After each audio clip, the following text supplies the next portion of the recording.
சொல்லி கொடுக்குறீங்களா? கண்டிப்பாக சொல்லித்தரேன்.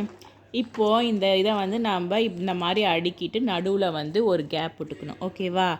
அதுக்கப்புறம் நம்ம விளையாடும் பொழுது நம்ம என்ன ஃபஸ்ட்டு பார்க்கணுன்னா, இங்கே 6 இங்கே 6 இங்கே 6 இங்கே 6 இதெல்லாம் வந்து நம்ம வந்து 1 by 1ஆக நம்ம அப்படி ஒரு கிளாக் வைஸ் ஒரு ஆன்டி கிளாக் வைஸ் வந்து நம்ம ஒன்றா கம்ப்ளீட் பண்ணிட்டு வரணும். இப்போது நான் வந்து இப்படி போகிறேன், ஆன்டி கிளாக் வைஸாக போகிறேன்னா இரு. அப்போ வந்து என்ன பண்ணணுன்னா, ஃபஸ்ட்டு நான் வந்து இங்கேருந்து தான் எடுக்கணும். ஏதோ ஒரு பக்கத்துலேருந்து தான் எடுக்க முடியும். நான் இதை எடுத்துட்டேன். அப்புறம் இதை வந்து இந்த மாதிரி நம்ம சேஞ்ச் பண்ணிக்கிட்டே இருக்கோம்.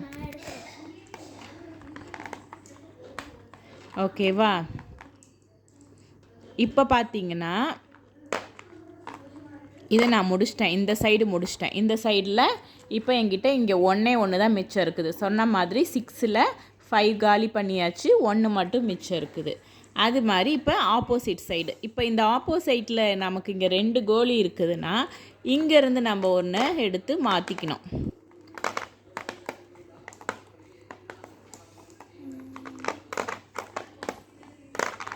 இப்போ இங்கே ஒன்று தான் மிச்சம் இருக்குது. இங்கே ஒன்று மிச்சம் இருக்குது, இங்கே ஒன்று மிச்சம் இருக்குது. இப்போ இங்கே விளாடணும். இப்போ இங்கே 2 காலியாக இருக்குதா? இப்போ இந்த இடத்துலேருந்து நம்ம எடுத்து போடணும், ஆப்போசிட்லேருந்து எடுத்து போடணும்.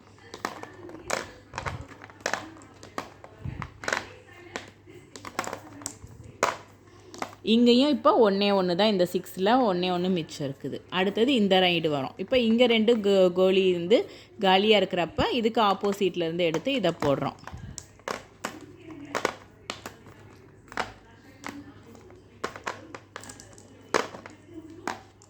இப்போ இங்கேயும் ஒன்று தான் இருக்குது. இப்போ இங்கே இருந்த ஒன்று வந்து நம்ம மாற்றிட்டோம். ஃபைனலாக பார்த்தீங்கன்னா இப்போ இது ஒரு ஆரோ சிம்பிள் மாதிரி இருக்கும். இந்த ஆரோ சிம்பிளில் நடுவில் இருக்கிறத வச்சு தான் நம்ம ப்ளே பண்ண போகிறோம். இதை வந்து அப்படியே ரொட்டேஷனில் விடலாம்.